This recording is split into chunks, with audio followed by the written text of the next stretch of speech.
Salut les investisseurs traders, les traders investisseurs, bienvenue dans cette nouvelle vidéo. Alors aujourd'hui je voulais parler du trading, trader avec les touchettes de moyenne mobile. Alors comment trader les touchettes de moyenne mobile? Les moyennes mobiles, bon tout le monde sait ce que c'est généralement, sinon on va voir sur Google, YouTube, etc. Mais sinon les touchettes de moyenne mobile, là je parle de trading pur entre guillemets. C'est quoi les touchettes de moyenne mobile? Eh bien en fait c'est quand le prix ou le cours va toucher une moyenne mobile, précisément, par exemple celle-ci, en rouge, là c'est la moyenne mobile 200, par exemple quand le cours, le prix va la toucher, eh bien moi je vais ouvrir un trade en me disant que ça va, par exemple là, si le cours monte jusqu'ici, que ça va, j'ouvre le trade quand ça va toucher la moyenne mobile environ, et je me dis que ça va redescendre, vous voyez, une touchette de moyenne mobile, pour qu'ensuite ça touche la moyenne mobile et ça repart dans l'autre sens, comme un effet boomerang entre guillemets. Alors on va un peu plus approfondir déjà.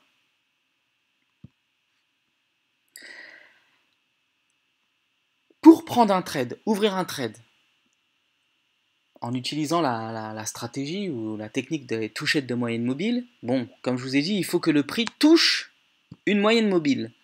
Laquelle, lesquelles, ça à chacun de décider. Moi j'ai mes moyennes mobiles sur mon graphique.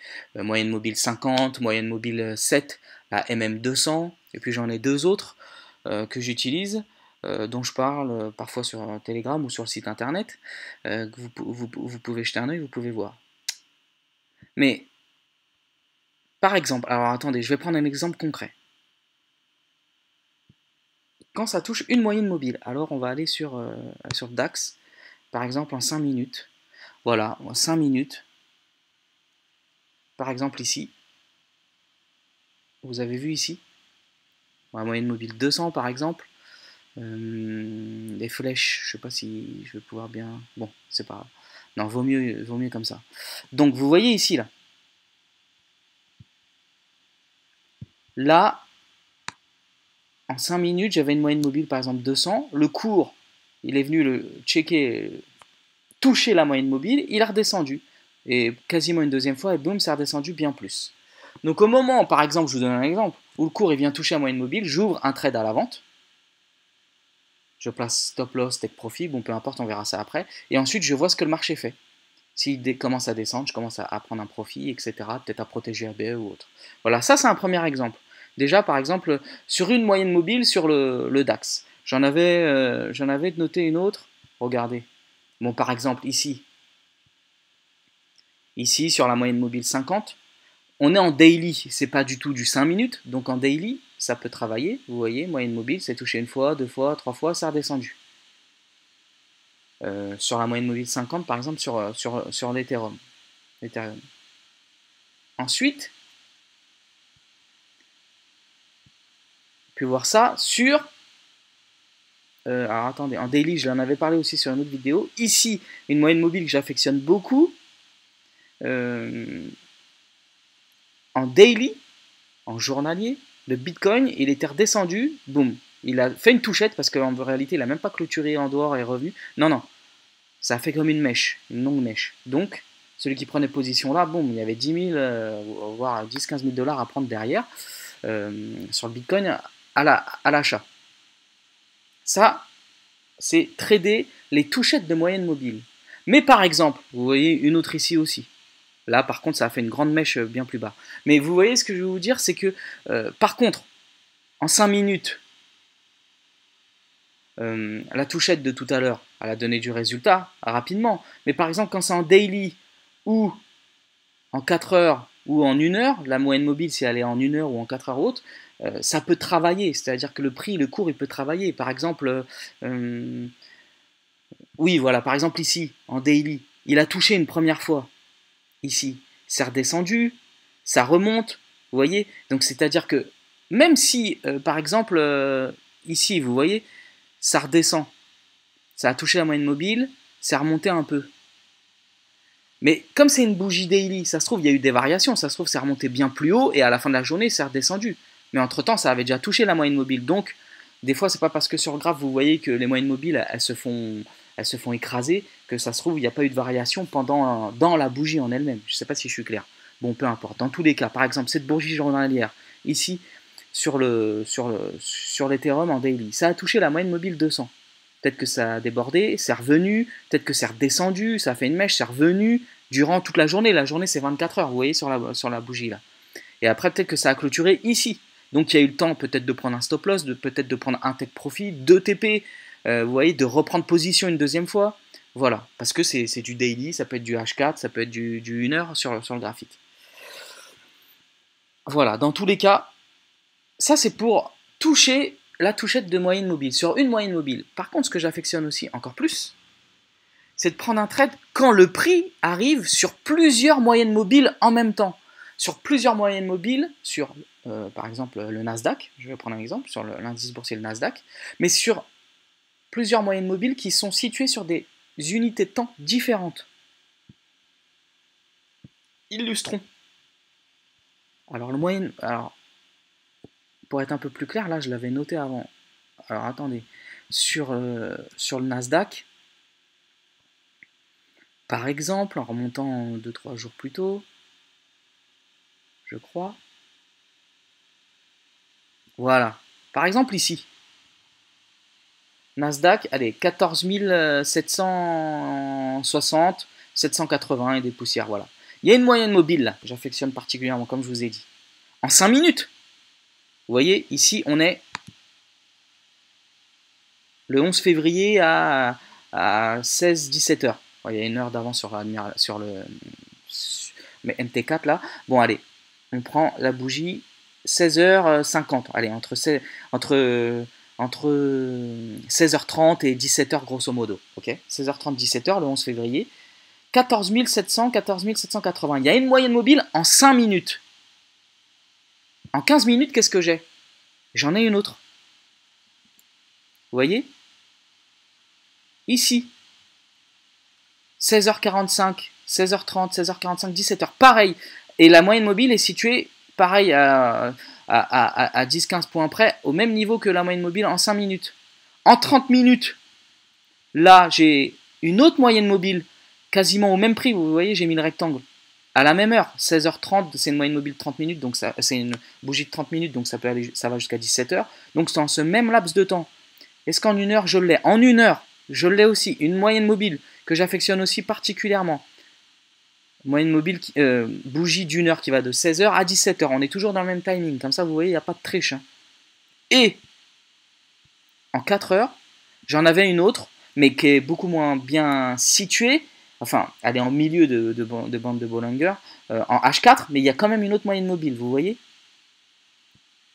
Et ce qu'il y a de bien aussi, ici, là, vous voyez, avec le petit rectangle. Ce qu'il y a de bien aussi, je vais le rétrécir, je vais le réduire, c'est que là, en H4, bon, vous savez que je trace des zones en 4 heures, je suis en plein dans une zone. J'ai une zone là, entre les deux lignes, j'ai une zone en haut entre les deux lignes, et là j'ai une autre zone entre les deux lignes, entre 14 830 et 14 740 à peu près. Et les moyennes mobiles se situaient justement à ces niveaux-là. Donc, vous voyez, en plein milieu de la zone. En plein milieu de la zone. Donc, en fait, si vous avez compris ce que je voulais dire, c'est que moi, quand j'ai une moyenne mobile, je vais pouvoir faire des trader sur touchette de moyenne mobile par rapport à cette moyenne mobile-là. Mais personnellement, je préfère quand il y a plusieurs moyennes mobiles, comme je vous l'ai montré là, plusieurs moyennes mobiles, pas sur la même unité de temps, plusieurs moyennes mobiles sur au moins 2 unités de temps différentes. Et là, dans l'exemple type sur le Nasdaq, vous avez vu que là, il y avait sur 3 ou 4 unités de temps différentes. Donc pour moi, le signal, enfin pas le signal, mais les moyennes mobiles ont encore plus d'importance. L'impact sera plus fort que s'il n'y avait qu'une moyenne mobile ou plusieurs moyennes mobiles, mais sur une seule unité de temps. Donc là, il y avait une moyenne mobile à chaque fois au minimum sur des unités de temps différentes, sur au moins 3 unités de temps différentes. Mais quand il y a sur au moins 2 unités de temps différentes, ça me va. Et là, je n'hésite pas à rentrer même sur touchette de moyenne mobile. C'est-à-dire que je n'attends pas de signal euh, d'indicateur technique, un croisement MACD ou stochastique. Je n'attends pas de signal de break d'englobante ou de break de bougie. Non, je trade uniquement la touchette. C'est-à-dire quand le prix vient toucher la moyenne mobile, à ce moment-là, j'ouvre le trade. Parce qu'en plus de ça, là, j'étais dans une zone potentielle H4 pour que le prix redescende. Et ensuite, il est bien redescendu après. Tout ça, c'est uniquement pour illustrer, pour imager. Donc j'espère que j'ai été assez clair pour ça. Ensuite, moi, j'ouvre un trade, bien sûr. Comment je place mon stop loss, mon take profit, vous allez dire comment je pourrais faire. Bien, il y a plusieurs façons. Hein. Je place un stop loss et un TP fixe.